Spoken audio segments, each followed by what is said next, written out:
first of all, thanks so much for taking the time to speak with me. And I was wondering if you could tell me a little bit about your background and shout out UK.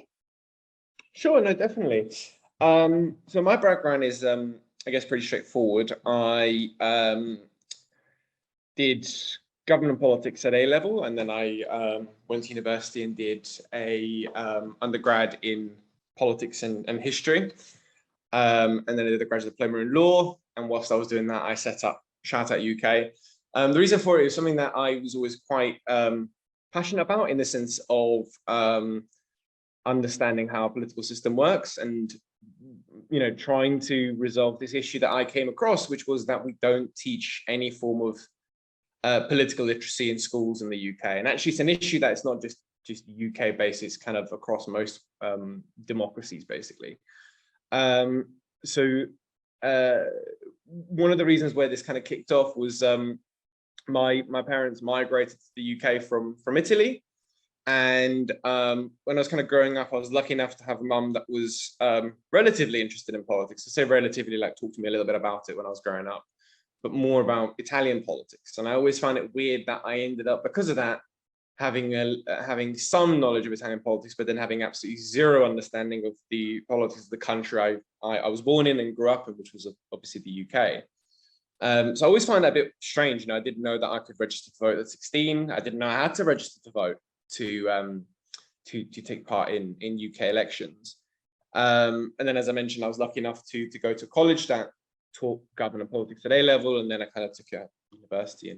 And whilst I was there, was able to set up an organization which essentially is a social enterprise that tries to get young people involved in politics by teaching political and media literacy, the kind of two things that I think are a glaring omission in our educational system. And political literacy is kind of being literate in a language. The idea is to give you a basic understanding to get buy-in, to engage with it. And then if you want to do kind of more, and you want to get into the more nitty-gritty, then obviously you can go to university and study those kind of things. But I think every citizen has a right and a responsibility to understand the bare bone basics, because we all have a right to vote when we hit voting age, right? And then obviously media literacy is how to critically analyze the information we receive, primarily online, but it could be on radio, TV, wherever we essentially get information that then shapes our opinions and shapes how we end up taking part in our democracy via elections and various other things. On top of that, we also do a lot of democratic engagement works. We ran London Voter Registration Week for the Greater London Authority for the last couple of years running, when we engaged with, I think it's like 4.3 million young people, private renters, and peoples from a BAME background across London to help them register to vote. That was a partnership with 200 organizations and all 33 London boroughs. We also worked with, and are working with, NATO to help people understand how to better combat misinformation and disinformation. And we also work with the State Department as well as the Home Office here in the UK around combating radicalization, utilizing political and media literacy. The logic behind that is that people that are potentially at risk of radicalization are people that feel kind of isolated from society, and also don't have the emotional resilience to kind of identify what is real and what isn't online. It makes them really susceptible to radical messaging. Most of the ones that we target tend to be from right-wing or bi-nationalist kind of misinformation. And media and political literacy kind of tackles that by, one, giving you a stake in society by telling you how you can engage with it, how you can shape society if you want to. So giving you that kind of element of an option to have a voice if you want to. And then the media literacy side kind of builds that emotional resilience to tackling this and misinformation. So if you come across it on, say, Reddit, Instagram, or wherever you get your information from, you're more likely to be able to identify content that's trying to influence you on a radicalist trajectory.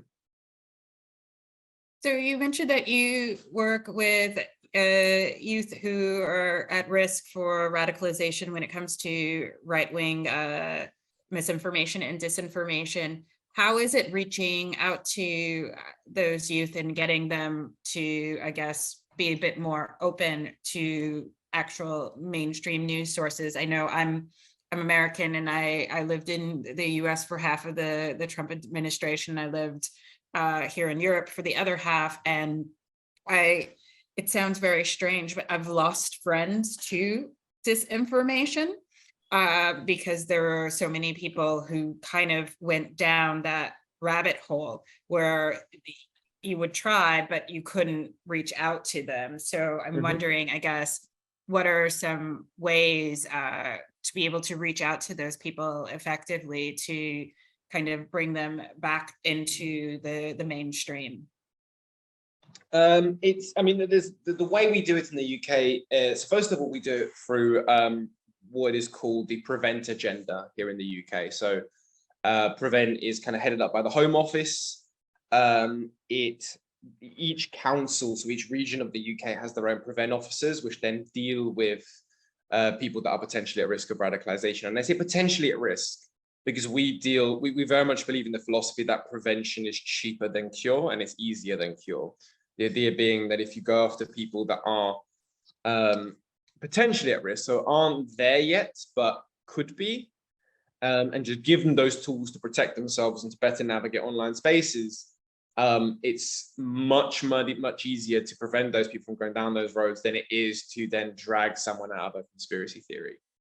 So that's how we do it. And those Prevent officers either work with schools, pupil referral units for young people that are more at risk or haven't been involved in gang violence or whatever else. And obviously youth clubs and various other areas where young people kind of utilize for various different purposes. In terms of how, as I said, one of the profiles that we find is most common with people that are at risk and then potentially go into those radicalist tropes. First of all, before I mention the profile, it's important to realize that there isn't one specific fixed demographic. You know, the assumption is it tends to be white people from low economic backgrounds, tend to be white men. That is no longer the case. In fact, we saw with the Save the Children QAnon campaign, which you may or may not have come across, they kind of usurped a hashtag from a legitimate charity, replaced a lot of the kids' pictures with kind of fake white children that weren't actually being kidnapped, but they kind of sold that narrative. And it gained a lot of traction amongst what we found were white female demographics.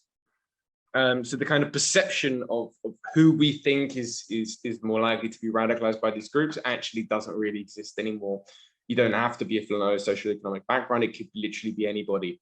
And the pandemic really highlighted this, that actually in times of panic and lack of information from official sources, conspiracy theories, disinformation really flourishes. And if you remember the beginning of the pandemic, when governments were still scrambling, academics were trying to understand what was going on, and journalists were kind of struggling to report on it just because nobody really knew what it was at the very, very beginning.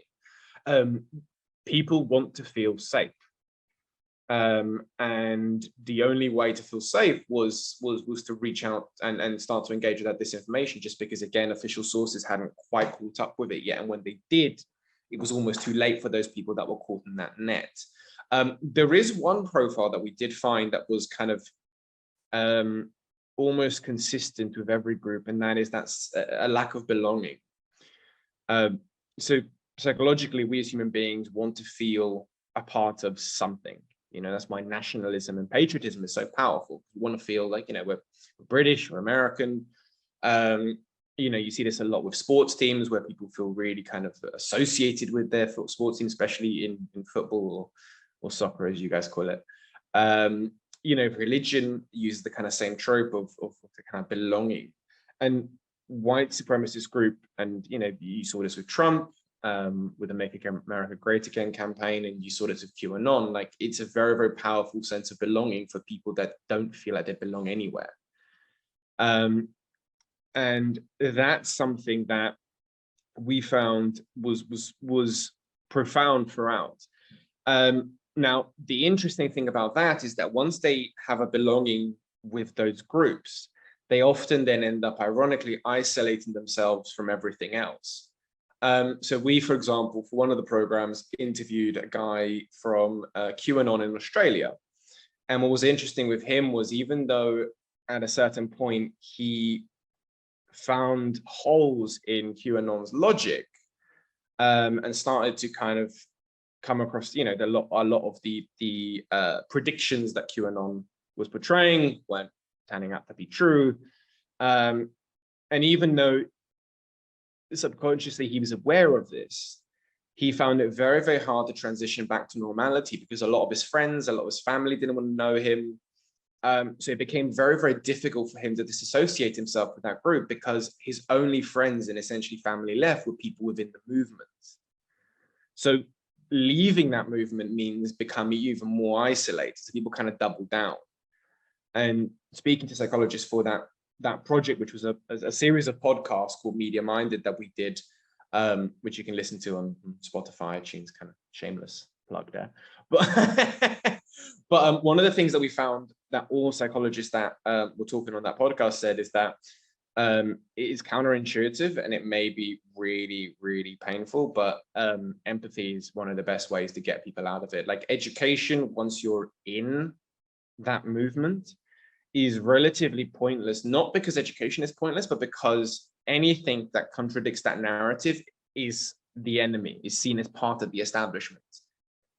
So unlike countering radicalization, where you're targeting people that are at risk of radicalization, where they're not in that movement, education works and is incredibly powerful. And actually, we need more of it to stop then having to deal with people that are in the movement.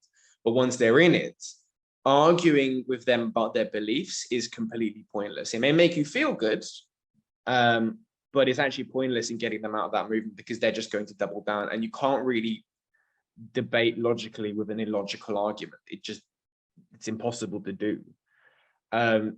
So the best thing you can do is show that there is still a way out once you're ready, which again is asking a lot of ordinary people, which actually, especially when you're talking about the far right or white nationalist movement, where they are incredibly hurtful, incredibly angry towards groups that have absolutely nothing to do with what they're angry about.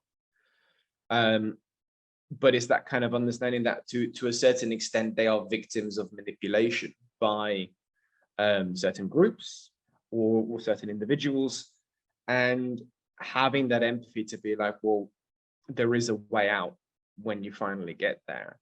And interestingly, when we spoke to the guy from Australia, the way he got out of that movement was very much that. Like when he finally pulled the trigger and wrote something on Reddit about how he felt isolated, wanted to get out, the amount of messages of support that he got that were positive, of it being like, welcome back to the real world, etc., etc. He said it gave him the confidence to completely abandon that movement. So Macy, it's easier said than done, but we found that all academics and psychologists said the same thing, is that there's logic is kind of lost on people that are in a conspiracy theory. And the only thing you can really do is kill it with kindness, because eventually they are going to move out of that or start to doubt it. But if they have no way out, then there is no reason for them to get out, if that makes sense.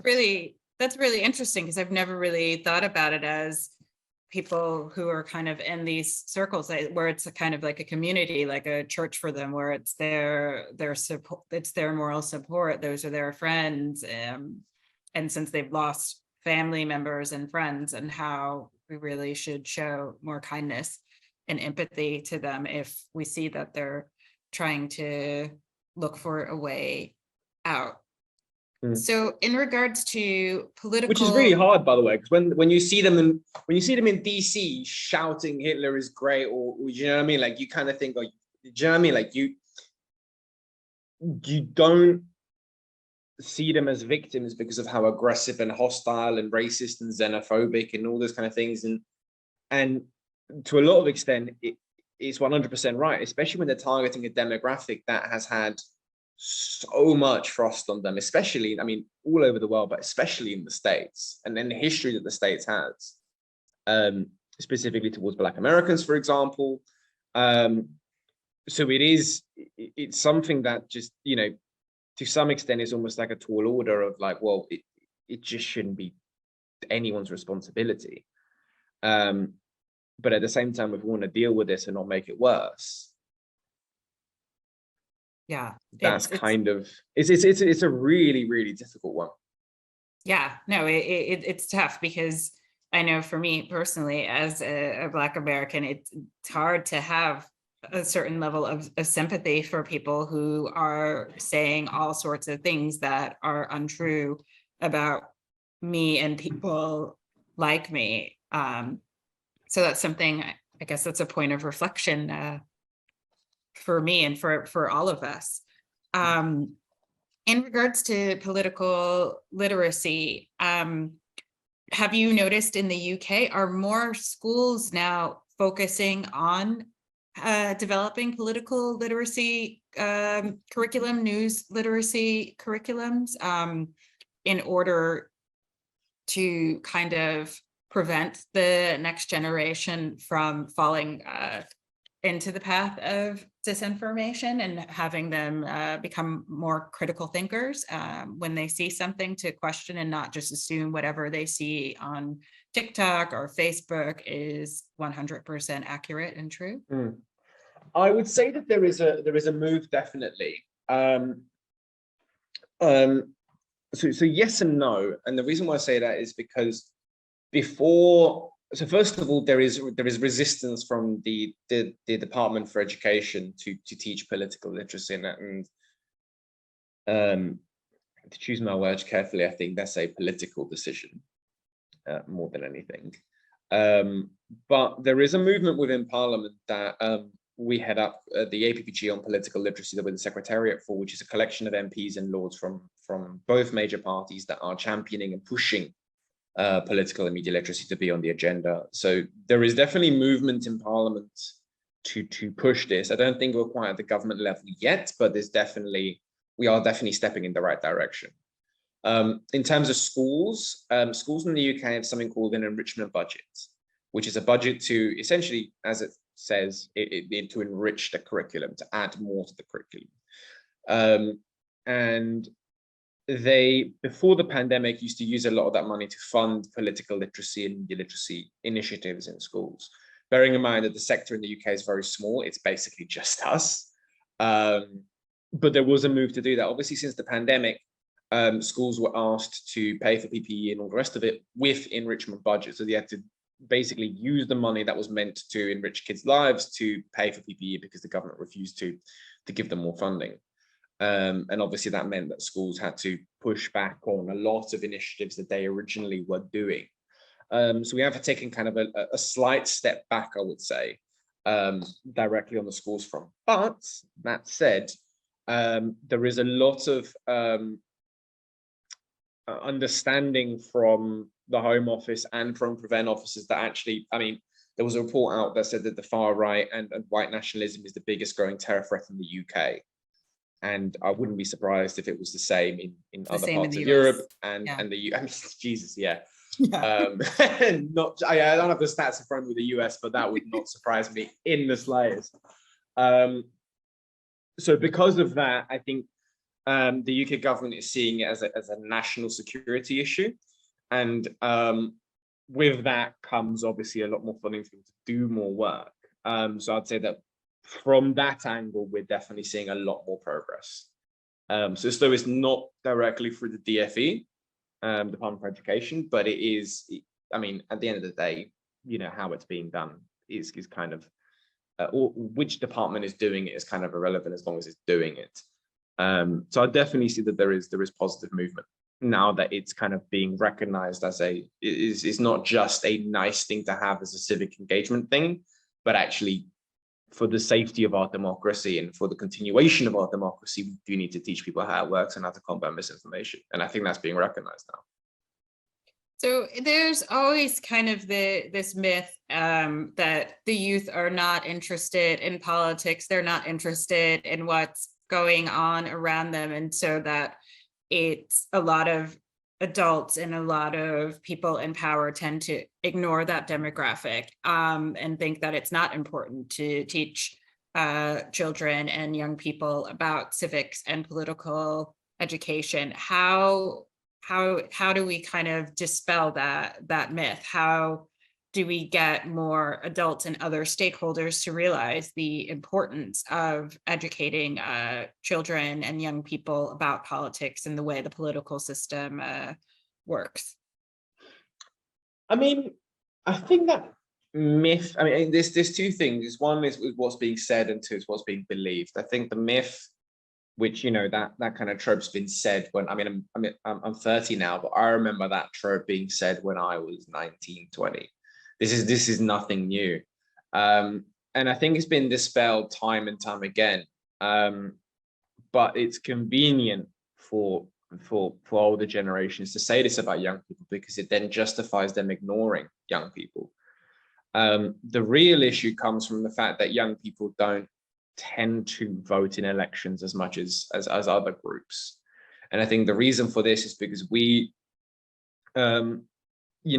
have the luxury of never having seen a world where democracy was being so outrightly challenged, in the sense of, our grandparents obviously saw the Second World War and how governments can really turn into quite brutal machines. In the same way that obviously our parents then saw the Cold War and kind of those kind of massive political discussions and the kind of threat of impending global disaster with the Cold War and all that kind of stuff is kind of always in the background. We, for a large part of our childhood, lived in a kind of relative stability. Obviously, the housing crisis, especially in London, meant that we haven't been able to progress. Cost of living has now spiraled. So we're living in a world that arguably is a hell of a lot more difficult than what our parents had financially. But in terms of politically, it's been relatively stable. So that has made us as a generation, I say us, like millennials and kind of other generations below us, ask the question of, why should I engage? Why should I bother when I never am listened to? Whereas older generations just have never questioned it, quite blindly have always said, well, actually, I do need to vote. I do because of other factors.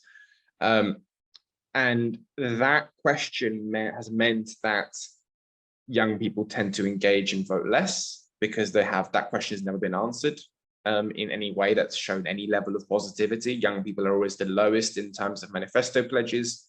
When we do have politicians come up and talk to young people, it's one of the first policies they U-turn. I mean, biggest example is when in 2010, I believe, one party in the UK managed to mobilize young people to come to the ballot box. It was one of the biggest youth turnouts in a long time.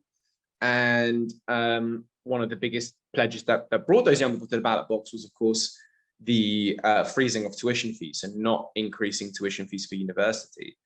And of course, the first thing that party did when they got into power was actually U-turn on that pledge, which again, young people quite rightly asked, well, why should I engage with a system that just actively is hostile towards me? And that then becomes a self-progressing cycle, because they don't want to engage because the system doesn't work. Politicians don't listen to them because they're not the reason why they get the job. Older generations are. So I don't think it's about the myth, because I think the myth has been disproved so many times as kind of irrelevant now. I think it's still peddled just because it's a convenient excuse to do nothing about a generation that is completely disheartened by our political system. It's just an excuse. The reality is that we need to find a way to engage a generation, because nobody else is going to do it for us. There is absolutely nothing in our government, in the government in the US, to actually engage with young people. Because why would you want to make your job harder? Why would you want to make yourself more accountable? Yeah. You wouldn't. Yeah. What's interesting, you'd mentioned earlier, so in the UK, you can register to vote at 16. In the US, it's 18. Here in the Netherlands, it's 18, but you don't register to vote actually here. You are just registered to vote. Do you think having kind of a universal voter registration within a system where it's, oh, you turned 16, here's your invitation to vote, this is where you go and vote, do you think that's something that would increase participation with the youth when it comes to voting, instead of having that extra barrier of filling out a voter registration card and mailing it in?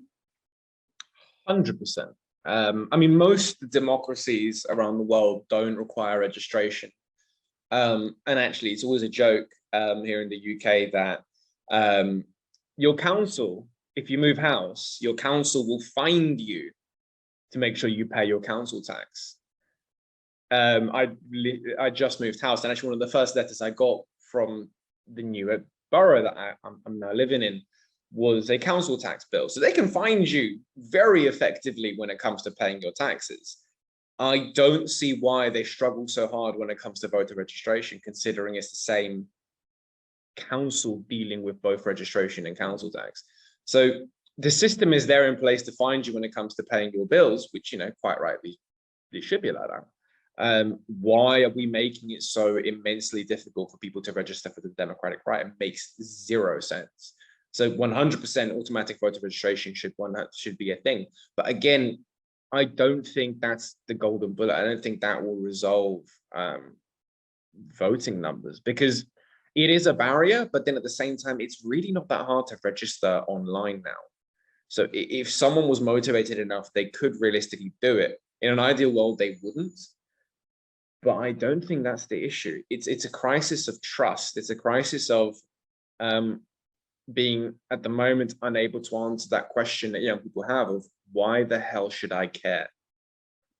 And I don't think we've been able to answer that. And one of the reasons why we haven't is because for most young people, they need a reason. They need to be able to understand how the system works. They need a reason. Whereas older generation, because of obviously history and the time they live in, whether they understand it or not, they have an inbuilt mentality to, well, I've just got to vote. It's part of what I need to do, for a variety of different reasons. But I think with this generation, they quite rarely ask that question. Why should I do it?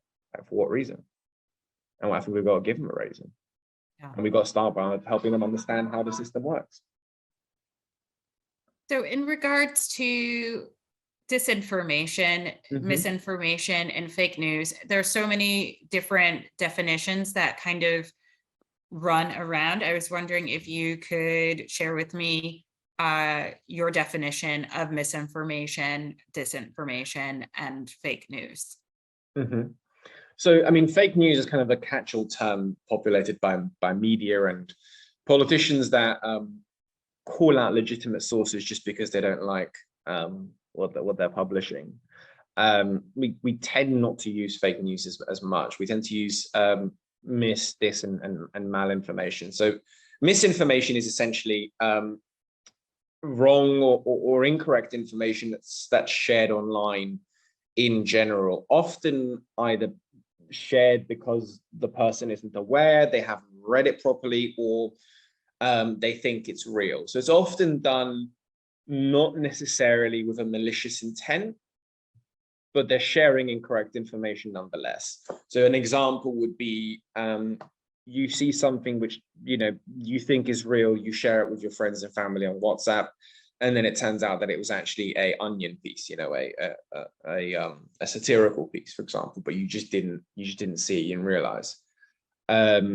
You're sharing incorrect information, but you didn't do it on purpose. Disinformation is malicious. You've created incorrect information, you've created fake information for the purposes of disrupting something or someone. So you've done it to either influence an election, you've done it to destabilize a company or a charity or an individual campaign, whatever it may be. A clear example of this was the people that were creating the disinformation that was linking 5G with the coronavirus, for example, at the beginning of the pandemic. And then malinformation is true information that has zero relevance to the conversation, and you're sharing it purely to disrupt or discredit someone or an organization or a government.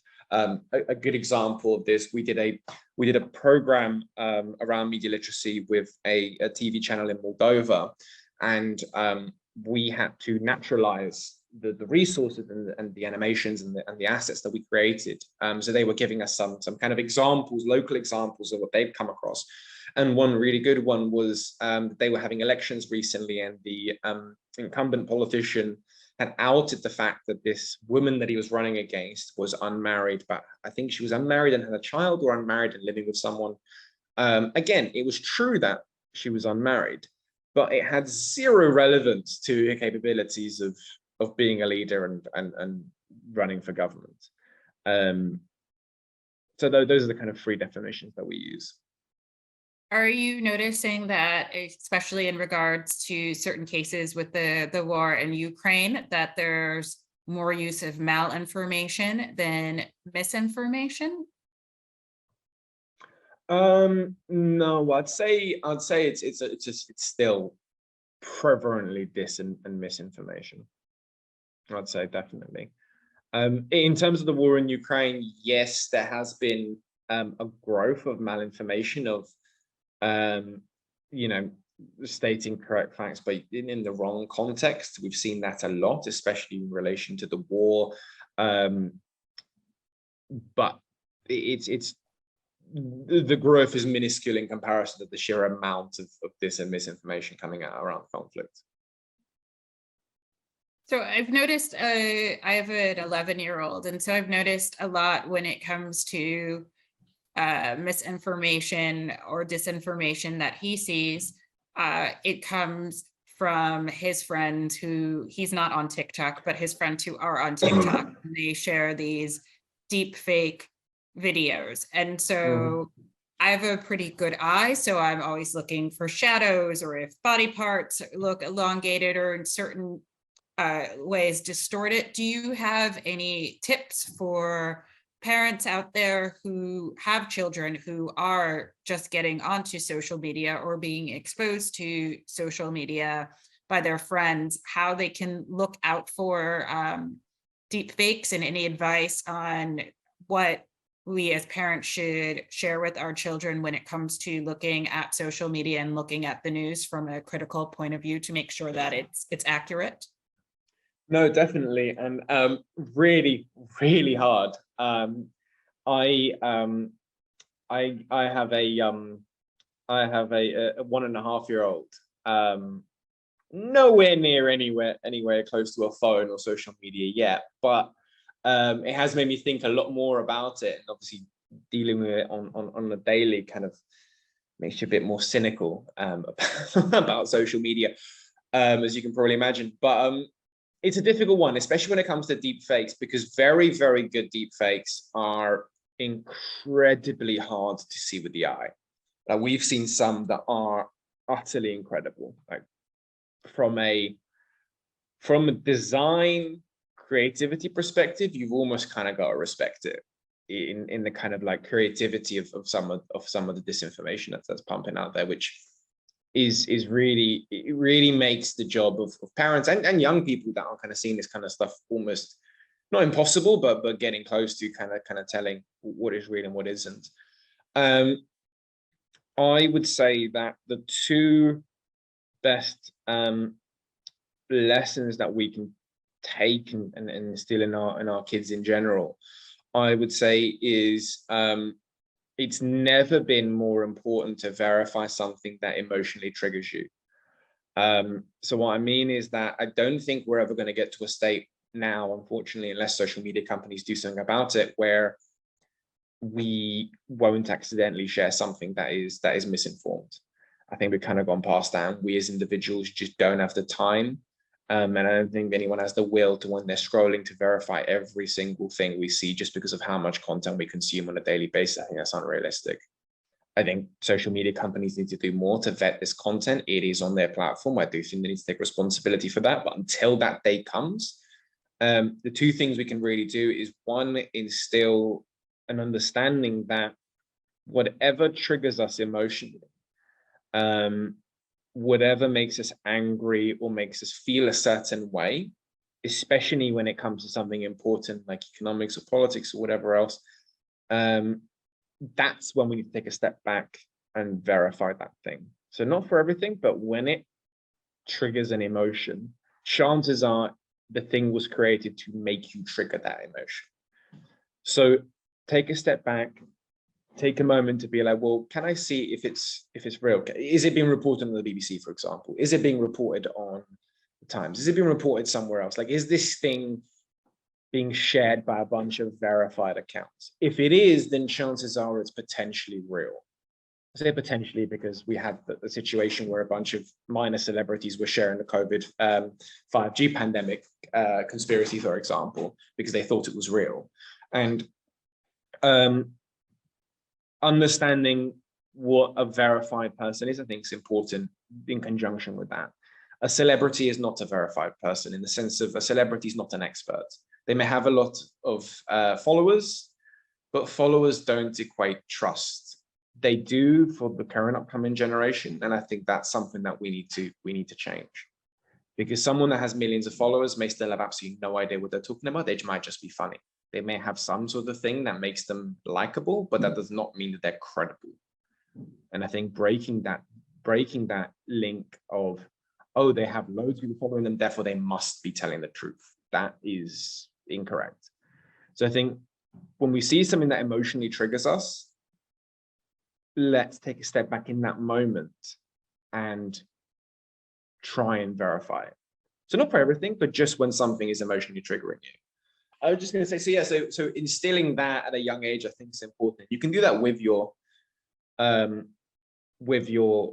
kid, you know, scrolling with them together and looking at saying, okay, what emotion does that make you feel? Like, does that make you feel happy, angry? You know, why? It's kind of doing it at an early age to instill that trigger almost. That when you feel something, you get triggered to be like, okay, let me take a step back and let me review this thing. Because again, it's unrealistic to do it for every single post. But when something makes you feel something, then having that trigger to be like, actually, let me verify before I start sharing it with all my friends. Then the other thing is, I think, changing the relationship that we have with information and opinion. And what I mean by is that, and we do this already with body odor and washing, and excuse the analogy, but bear with me. So obviously, like, you know, we don't wait until someone tells us in the office or at school or wherever that we stink before we wash ourselves again, right? We ideally wash ourselves regularly to make sure we keep good hygiene and we don't stink. And we need to instill that same process when it comes to, I'd say, our views and our opinions, in the sense of, rather than wait for someone to disprove your opinion because of disinformation, we should all be responsible for, well, where am I getting my information from? Am I getting my information from trusted sources? Taking some responsibility rather than just taking in all the stuff that makes us makes our biases tick. We should take responsibility to be our own gatekeepers and make sure that our opinions don't stink when we go out in public. And then finally, so you can have a plug for Shout Out UK, would you be able to tell us about some of the resources that you have for young people, for parents, and for educators who are looking to make sure that their children or young people that they work with develop proper political and media literacy skills? Sure, no, definitely. The first thing I'd probably say is our Mediaminded Podcast. We did 4 seasons so far of it. The first one was during the pandemic. So we interviewed journalists from across the world, talking about how they were verifying information. So kind of like a look at the background of how journalists went about their jobs. This is useful to kind of understand what kind of tools and tricks and tips they were using in various different countries to kind of verify information, as well as kind of like some background understanding of how TV and opinion pieces work. We had one commentator, for example, say that they were actively encouraged to inflate their views and make them more radical for better TV viewing. So again, realizing that some of the stuff we even see on TV may be inflated just to make it a bit more sensationalist, and it might not actually be people's real opinion. We then went through a series that touched on conspiracy theories, where we looked at the Great Replacement Theory. We looked at QAnon. We also have someone that came in and out of a satanic cult. And then, yeah, That was enlightening, to say the least. And we also talked to Brianna Wu, who was obviously one of the female game developers who was targeted during the Gamergate scandal, kind of looking at how people go in and out of conspiracy theories, so how people first of all get drawn into them, and how they then came out with psychologists kind of unpicking the kind of psychology behind it. We then also have a bunch of graphic animations and assets on the website that can be used in schools and in youth clubs, or parents can kind of look at them with their kids. They're all freely available on our website. Oh, great.